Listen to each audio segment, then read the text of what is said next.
पांडवों की स्वर्ग यात्रा और यात्रा के दौरान क्या क्या घटनाएं घटी।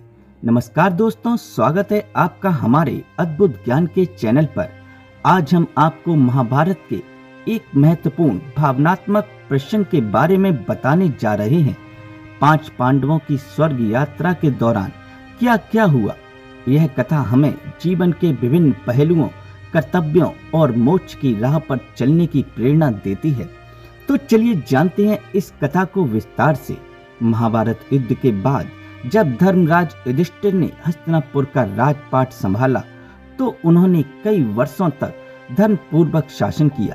कुछ समय के बाद जब पांडवों ने महसूस किया कि उनका समय समाप्त हो रहा है और अब उन्हें मोक्ष की प्राप्ति के लिए स्वर्ग की ओर प्रस्थान करना चाहिए, तब उन्होंने राज्य का भार अभिमन्यु के पुत्र परीक्षित को सौंप दिया।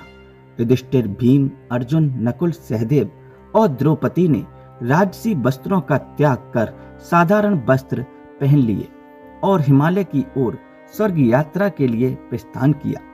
इस यात्रा के दौरान एक कुत्ता भी उनके साथ चल पड़ा।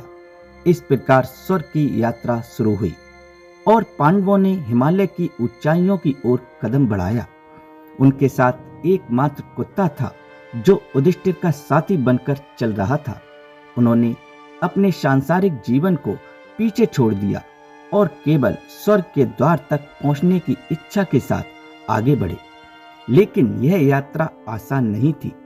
एक कठिन परीक्षा थी जो हर समय पर उनके धैर्य, साहस और निष्ठा की परीक्षा ले रही थी। यात्रा के दौरान सबसे पहले द्रौपदी का पतन हुआ।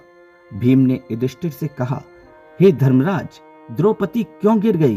युधिष्ठिर ने उत्तर दिया, द्रौपदी का पतन इसलिए हुआ क्योंकि उसने अपने 5 पतियों में अर्जुन को सबसे अधिक प्रेम किया और अन्य पतियों के प्रति समान भाव नहीं रखा। इस वजह से द्रौपदी यात्रा के दौरान नीचे गिरी। युधिष्ठिर ने द्रौपदी के पतन के बाद भी अपनी यात्रा जारी रखी और पीछे मुड़कर नहीं देखा, क्योंकि वह जानते थे कि स्वर्ग यात्रा का अर्थ है केवल आगे बढ़ना, भूतकाल को पीछे छोड़ देना। कुछ देर चलने के बाद सहदेव भी गिर पड़े। भीम ने फिर युधिष्ठिर से पूछा कि सहदेव का पतन क्यों हुआ? युधिष्ठिर ने कहा, सहदेव का पतन इसलिए हुआ क्योंकि उन्होंने अपने ज्ञान पर बहुत अभिमान था। उन्होंने स्वयं को सबसे बड़ा ज्ञानी माना और अपने ज्ञान को दूसरों से श्रेष्ठ समझा। युधिष्ठिर ने शांति से सहदेव के गिरने का कारण बताया और यात्रा जारी रखी। अगले कुछ मील चलने के बाद नकुल भी गिर पड़े। भीम ने युधिष्ठिर से फिर पूछा, हे धर्मराज, नकुल क्यों गिर गए?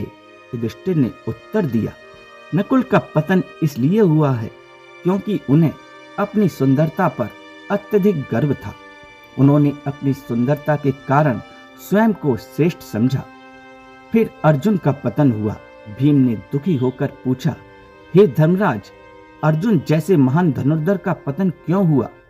युधिष्ठिर ने कहा, अर्जुन का पतन इसलिए हुआ क्योंकि उन्होंने कहा था कि वे अकेले ही समस्त शत्रुओं का नाश कर देंगे, लेकिन ऐसा नहीं कर सके।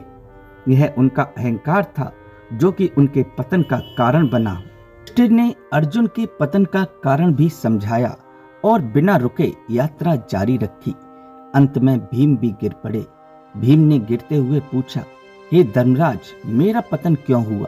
युधिष्ठिर ने कहा, भीम, तुम्हारा पतन इसलिए हुआ क्योंकि तुम्हें अपने बल पर अत्यधिक गर्व था।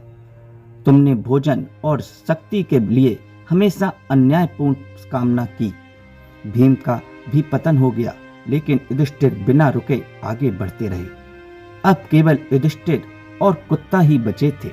जब इंद्रदेव अपने रथ में आए और युधिष्ठिर से स्वर्ग चलने का आग्रह किया, युधिष्ठिर ने कहा, मैं तब तक स्वर्ग नहीं जाऊंगा जब तक यह कुत्ता मेरे साथ स्वर्ग न जाए। इंद्र ने समझाया कि यह कोई साधारण कुत्ता नहीं है, बल्कि धर्मराज यम स्वरूप है जो युधिष्ठिर की परीक्षा लेने आया था। युधिष्ठिर की धर्म, निष्ठा और निस्वार्थ को देखकर इंद्र प्रसन्न हुए और उन्हें स्वर्ग ले गए। स्वर्ग में पहुंचने के बाद युधिष्ठिर ने अपने भाइयों और द्रौपदी को नहीं देखा। उन्हें यह जानकर दुख हुआ कि उनके भाई और द्रौपदी स्वर्ग में नहीं हैं, वे यमलोक गए हैं, जहां उन्हें दिखाया गया कि उनके भाई और द्रौपदी नरक में कष्ट भोग रहे हैं।